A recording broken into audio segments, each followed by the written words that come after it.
Donc, on va maintenant s'entretenir avec Jacques Lemire. Jacques Lemire, c'est le chef de l'opposition au conseil municipal de la ville de Longueuil. C'est le numéro 1 de l'opposition, parce qu'il n'y a pas deux numéros. C'est le premier et le dernier. C'est le conseiller du secteur La Flèche dans l'arrondissement de Saint-Hubert. On accueille Jacques Lemire.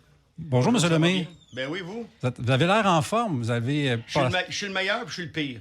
Oui, c'est ça. Je suis seul. Puis vous êtes la moyenne et la médiane. Et voilà, exact. En plein ça.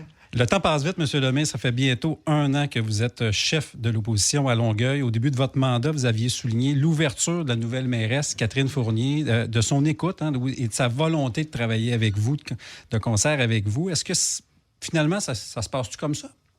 Si on compare aujourd'hui avec hier qui est l'ancien parti qui était au pouvoir, c'est le jour et la nuit, là.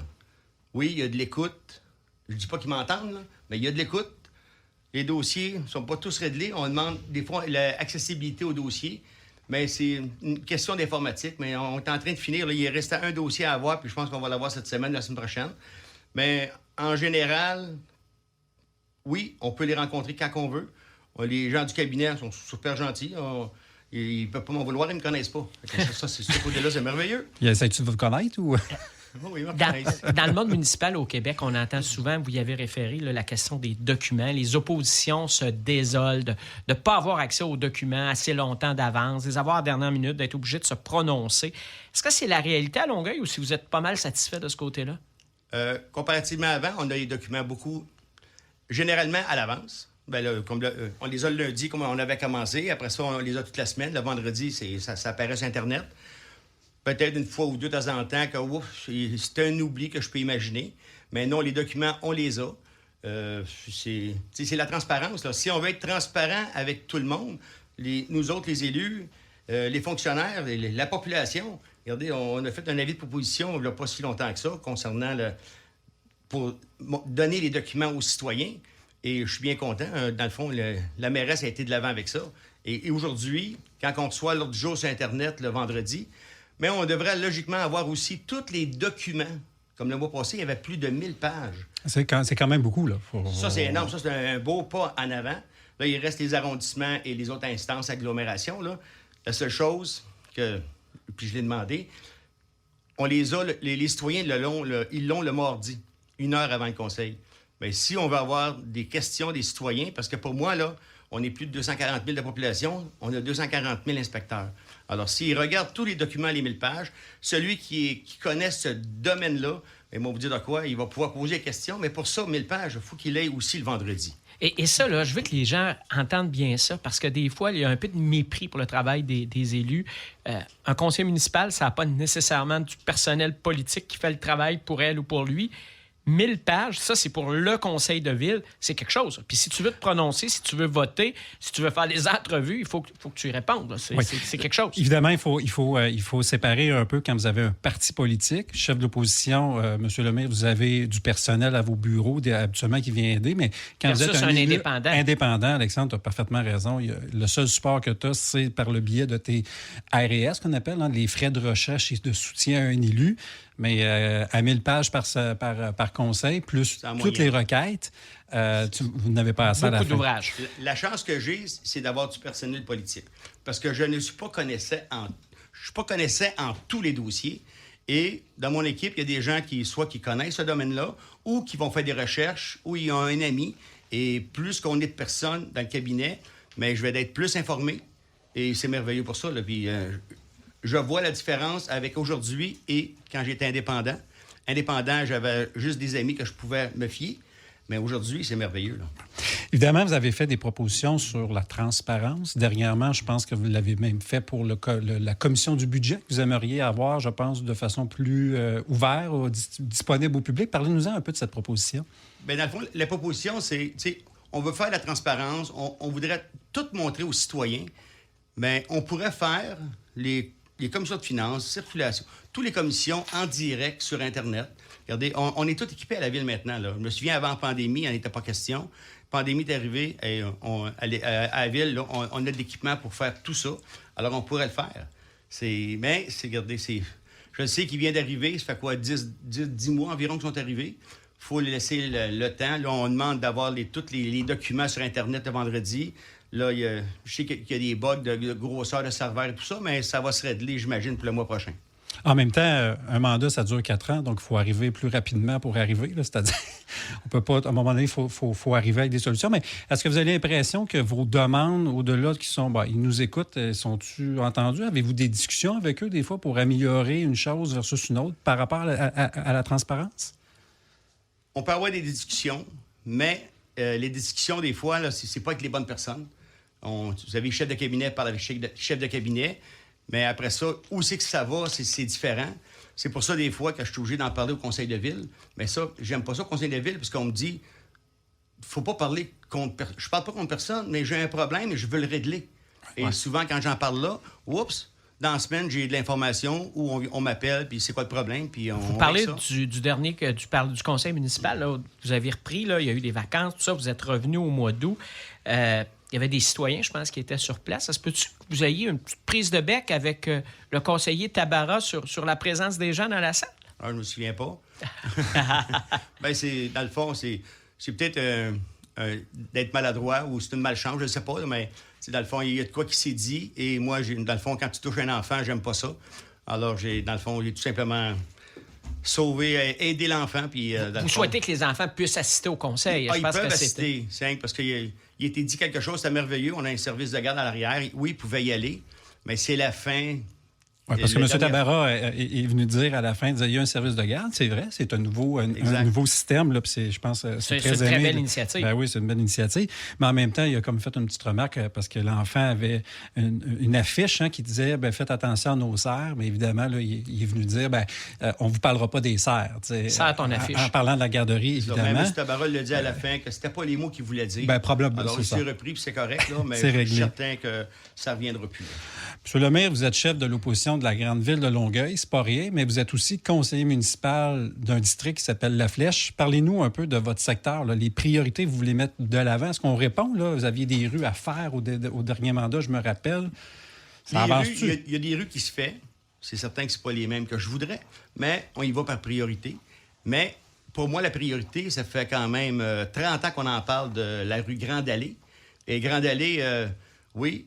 On est encore en études, mais en études, ça doit faire 30 ans qu'on le met au PTI puis qu'on le met en études, mais qu'on le reporte d'année en année. Mais là, on me dit que c'était la dernière fois qu'on reporterait et qu'on va faire les études. Mais les études, on en a fait 2 fois. On a déjà consulté les citoyens. La seule chose que des études vont nous confirmer, c'est que la rue est encore plus détériorée. Alors, il faut arrêter, il faut le faire. Et l'autre dossier aussi, ce qui est important pour tout le monde, pas juste pour La Flèche, pour toute Longueuil, c'est Edna-Maricourt. Edna-Maricourt, ça fait 5 décennies, ça fait 50 ans qu'on en parle. Parce qu'on en a parlé, puis en 2001, ça faisait 30 ans, ils ont fait la traverse cyclable et ils étaient censés aussi faire une traverse véhicule. Mais ça n'a jamais été fait. On a dit, ça viendra dans le temps. Mais ça fait déjà 20 ans de ça. Alors, on est rendu à 50 ans, mais il faut mettre ça de l'avant parce que nos petites rues, j'appelle ça l'escalier, ils prennent de la rue à Montgomery puis ils descendent jusqu'à Élisabeth. Ces rues-là, c'est pas fait pour recevoir une quantité énorme de véhicules. Là. C'est du résidentiel. Mais les rues, toutes ces rues-là sont finies. Oui, puis il faut comprendre aussi que votre secteur, moi je me trompe, là, il y a de l'auto qui passe à minute. Là. Dans plusieurs de vos rues, c'est quand même un secteur qui est, on se rappelle, il y a l'hôpital pas loin, Tachereau, c'est sollicité. Là, on est très sollicité. Grande-Allée, un petit peu moins depuis qu'on fait le changement à Brassard, il y a des années. Mais il y a encore beaucoup avec les nouveaux constructions, les triplex et tout ça. Là, il y a plus de véhicules. Alors, Edna-Maricourt, au moins qu'on fasse de soucis à Boulevard-Édouard, Maricourt qu'on appelle, qui va arriver sur Boulevard-Édouard, ça va éviter tout l'escalier. Puis ça va protéger aussi nos rues, là, parce que là, on paye pour rien. Là. Vous avez parlé de projet d'immobilisation, on le sait, avec l'automne, qui s'installe tranquillement. C'est la période de planification budgétaire qui bat son plein dans les villes du Québec. Dites-nous, quelles sont vos priorités, les priorités que vous allez défendre dans le cadre du processus budgétaire à Longueuil cette année?